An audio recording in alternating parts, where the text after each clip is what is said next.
Makanya syukur dibatasi dengan tawadu dan khusyuk. Ya, itu. Syukur itu harus dibatasi. Dibatasi dengan tawadu dan khusyuk. Betul. Jadi tidak boleh isinya opennya itu pengen lihat, baru beli baju kita foto, kita share. Itu awas, hati-hati. Itu malah mendorong. Itu mendorong. Terjadi. Berarti kita sudah melewati batas tawadu. Jadi kepada perlombaan nafsu. Perlombaan nafsu lagi saumnya.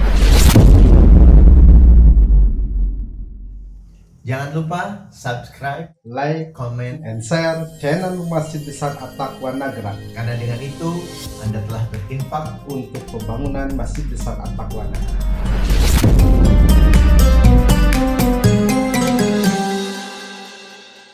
Baik, jamaah Masjid Besar At-Taqwa, kita kembali lagi kepada pembicaraan kita. Jadi tadi kita sering kali terjebak kepada euforia seremoni Idul Fitri. Nah, mungkin sekarang bagaimana supaya kita tidak terjebak di dalam euforia yang seperti itu dalam merayakan Idul Fitri. Nah, mungkin ini nih supaya ada arah yang benar, solusi yang bisa diterapkan supaya kita berhasil melaksanakan dan melalui Idul Fitri itu sebagaimana apa yang dituntunkan oleh Rasulullah SAW. Baik, agar kita keluar dari bukan tidak boleh seperti yang saya katakan di awal, tidak boleh dalam seremonial, tetapi kita jangan terjebak memposisikan seremonial Idul Fitri itu menjadi yang nomor satu di dalam merayakan Idul Fitri ini. Makanya ada hal-hal yang mesti dipertahankan, ada yang mesti dikembangkan, dan ada yang mesti disederhanakan. Ada yang dipertahankan, ada yang harus dikembangkan, ada yang harus disederhanakan. Nah, ini menarik nih. Gimana? Kaitan seremonial itu kita mesti ya belajar dari diri kita dulu, dari diri kita masing-masing dulu, menyederhanakan.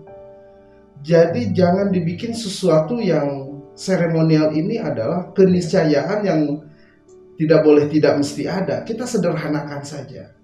Kita sederhanakan. Contoh dalam makanannya, dalam hidangannya, kita sederhanakan. Sekemampuan kita. Betul. Terus dalam euforianya kita sederhanakan. Betul. Tetapi yang mesti digarisbawahi adalah ada hal-hal yang mesti dipertahankan di dalam Idul Fitri dan hari-hari lainnya.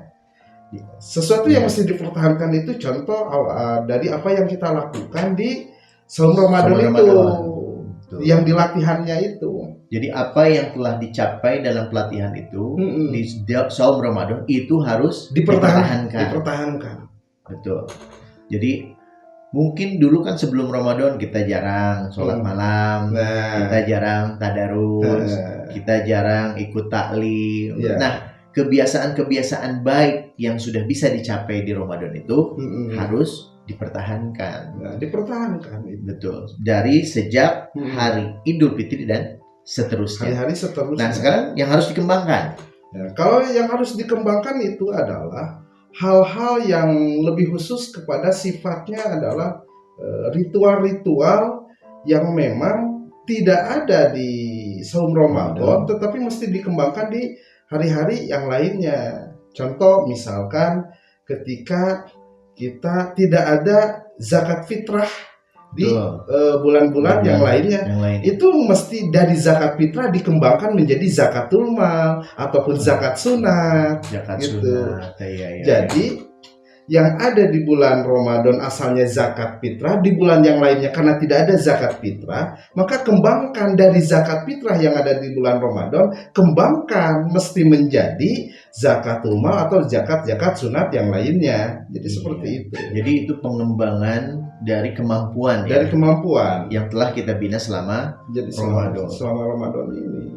Inilah mungkin ya yang kemudian menjadi gambaran orang-orang yang bisa mampu mengembangkan ibadahnya, mengembangkan aktivitas ibadahnya dan ketaatannya kepada Allah, kembali kepada aturan, bahkan mengembangkannya, itu sebagai indikasi bahwa suksesnya seseorang melalui Ramadannya.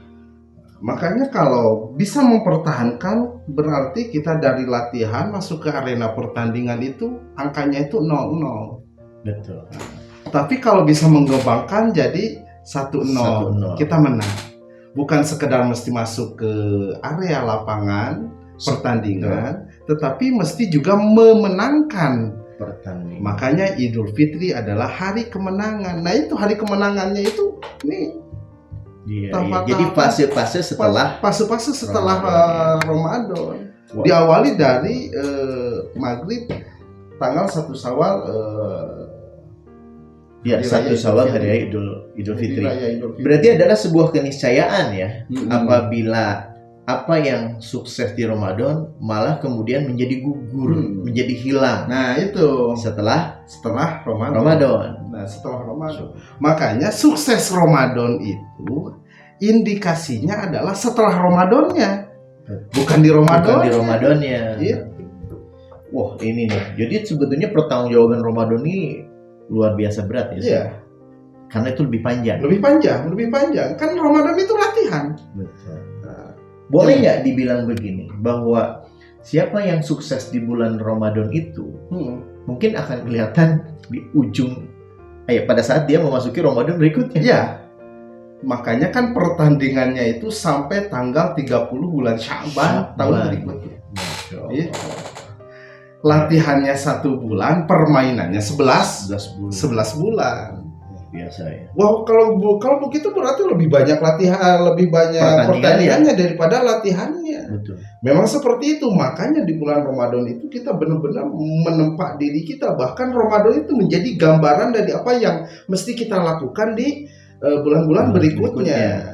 Yeah. Seperti masalah di bulan Ramadan itu Allah mengikat, merantai membelenggu setan. Betul. Dan membukakan pintu-pintu surga. Gitu kan. Ya. Makanya itu salah satu salah satu barometer bagi kita. Kalau di Ramadan saja kita malas, itu kemungkinan besar di bulan-bulan berikutnya lebih malas. Karena Ramadan kita tidak diganggu setan. Iya. Berarti selama ini kalau bulan-bulan biasa kita selalu diganggu, punya anggapan selalu diganggu setan, akhirnya jadi malas. Padahal sebenarnya berarti kita tidak diganggu setan. Berarti ya, apabila di bulan Ramadan kan setan dibelenggu, tapi ternyata ada atau banyak orang yang mengaku misalnya mukmin tapi masih melakukan kemaksiatan, hakikatnya itu adalah karakter dirinya. Karena tanpa gangguan. Iya. Berarti di bulan-bulan biasa pun berarti sebenarnya kita tidak digoda setan. Tapi ada setan yang berwujud lain. Ya. Setan yang berwujud setan bungkelekan kalau di Sunda itu. Nah, ini kan menarik di sini ya. Kalau kita ingin melihat diri kita sendiri, ya lihatlah seperti apa karakter kita di bulan Ramadan. Apabila kita mampu membawa diri kita ke dalam ketaatan, itulah identitas kita. Ya. Tapi kalau tidak, ya itulah diri kita yang sebenarnya. Makanya bagi sebagian ulama-ulama khawas, ulama-ulama yang benar-benar menjalankan syariah ini, ketika memasuki Idul Fitri itu ada kegembiraan telah ditakdirkan oleh Allah bisa melaksanakan bulan Ramadan, syahrul Ramadan, tapi juga ada kesedihan berpisah dari bulan Ramadan. Yang di bulan Ramadan itu bulan yang penuh rahmat, bulan yang penuh barokah, bulan yang penuh rizki. Dan ada juga kekhawatiran, saya takut apa yang saya lakukan di bulan Ramadan ini saya tidak bisa melaksanakan di bulan yang lainnya. Makanya alangkah tahapan dari apa yang saya katakan tadi, sederhanakan dalam seremonialnya, pertahankan dalam kegiatan ibadahnya, dan kembangkan dari apa-apa yang tidak ada di bulan yang lainnya tapi ada di bulan Ramadan seperti zakat fitrah tadi.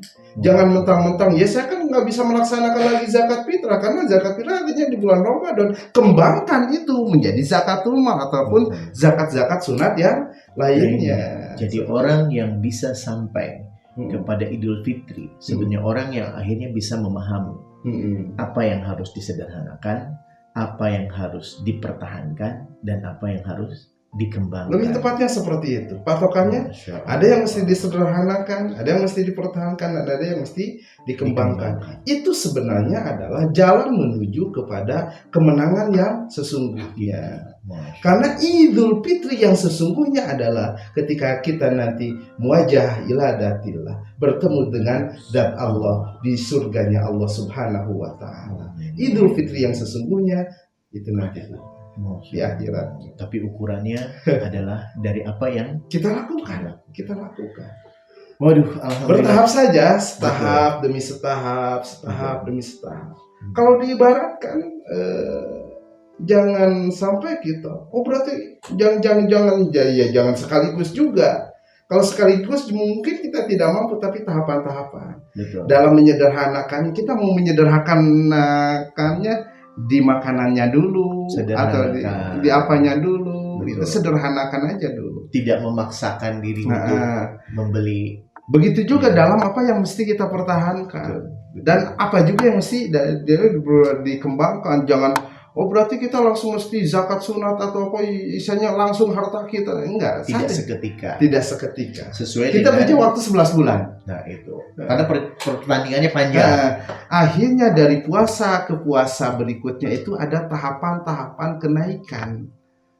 Ada rating yang naik di dalam kualitas ibadah kita, kualitas diri kita, kualitas keluarga kita. Ini mungkinnya bersambung dengan hadis Nabi. Siapa yang hari ini lebih baik daripada hari kemarin, itulah orang yang beruntung. Ya seperti itu.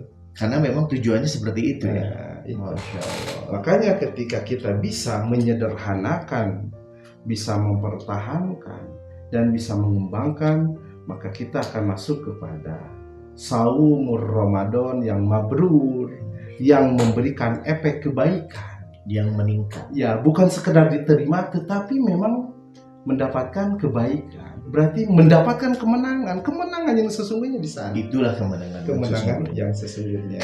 Baik, jamaah Masjid Besar At-Taqwa, alhamdulillah rasanya kita sudah sampai kepada sebuah pemahaman yang lebih menyeluruh ya dari apa yang kita harapkan dan harus dimaknai dari sebuah perayaan Idul Fitri yang akan kita hadapi ini. Mudah-mudahan kita akan menjadi bagian dari orang-orang yang mampu menyederhanakan sesuatu yang harus kita sederhanakan, bisa mempertahankan segala kebajikan dan peribadahan yang telah kita lakukan sukses di bulan Ramadan ini, yang kemudian bisa mengembangkan ya menjadi hal-hal yang lebih bermanfaat, yang lebih baik sebagai bentuk penghambaan kita kepada Allah Subhanahu wa taala dan sebagai bentuk pengagungan yang sesungguhnya dari perayaan Idul Fitri ini.